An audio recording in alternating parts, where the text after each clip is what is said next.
মানসিক যন্ত্রণা। মানসিক যন্ত্রণা যে কী জিনিস, যে ভোগ করে সেই কিন্তু জানে। কিছু মানুষ আছে, কিছু মানুষকে হাতে না মেরে ভাতে মারে।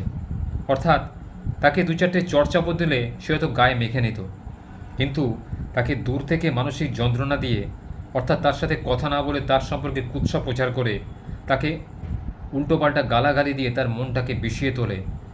তার মনটাকে বিষিয়ে তুলেই তার শরীরের রোগ সৃষ্টি করে। সে হয়তো সুস্থ ছিল, বেশ ভালোই ছিল, দিব্যি সে জীবনযাপন করছিল নিজের ভঙ্গিতে, নিজের মহিমায়। কিন্তু সেই সমস্ত দুষ্ট লোক, সেই সমস্ত কুচক্রী লোক যারা তার ভালো চায় না, তারা দূর থেকে কি করছে, তার বিরুদ্ধে ষড়যন্ত্র করছে। কী করে ওকে অসুখে ফেলা যায়, কী করে ওর সুখটাকে দুঃখেতে পরিবর্তিত করা যায়, এরকম বিভিন্ন পরিকল্পনা করে কিছু মানুষকে অন্তরে ব্যথা দিয়ে বা কষ্ট দিয়ে ভালো থাকতে চায়। কিন্তু সবসময় জানবেন যে সৎপথে রয়েছে, যে কোনোদিন অন্যায় কাজ করেনি, যে অন্যায়কে প্রশ্রয় দেয়নি, যে সবার ভালো চায়, তার কোনোদিন খারাপ হতে পারে না। যে সমস্ত লোক এই সমস্ত ভালো লোকেদের ক্ষতি করার চেষ্টা করছে, আত্মীয়স্বজন থেকে শুরু করে বন্ধুবান্ধব কিংবা অফিসের কলিগ, তারা সতর্ক হয়ে যান। এটা কিন্তু বুমার্যাং। জীবনে কিন্তু এখানেই আপনারা এর চরম একটা পরিণতি পাবেন।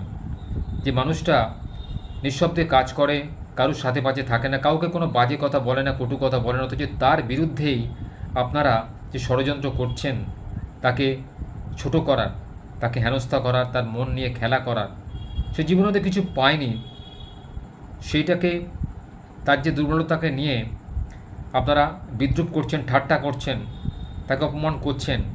এর অপমানে কিন্তু উপরওয়ালা একদিন প্রতিশোধ নেবে। সেটা এমন নেবে না, দেখবেন আপনারা কিন্তু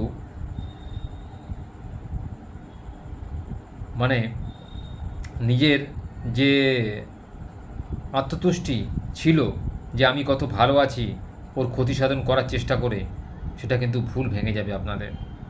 আপনারা ভাববেন যে আপনারা খুব সুখে রয়েছেন এই ভালো মানুষগুলোর ক্ষতি করে। একদমই নয়। উপরওয়ালা কিন্তু সবার জন্যে, আমরা সবাই তার সন্তান। তিনি চান না কখনোই এক সন্তান সুখে থাকুক, এক সন্তান দুঃখে থাকুক।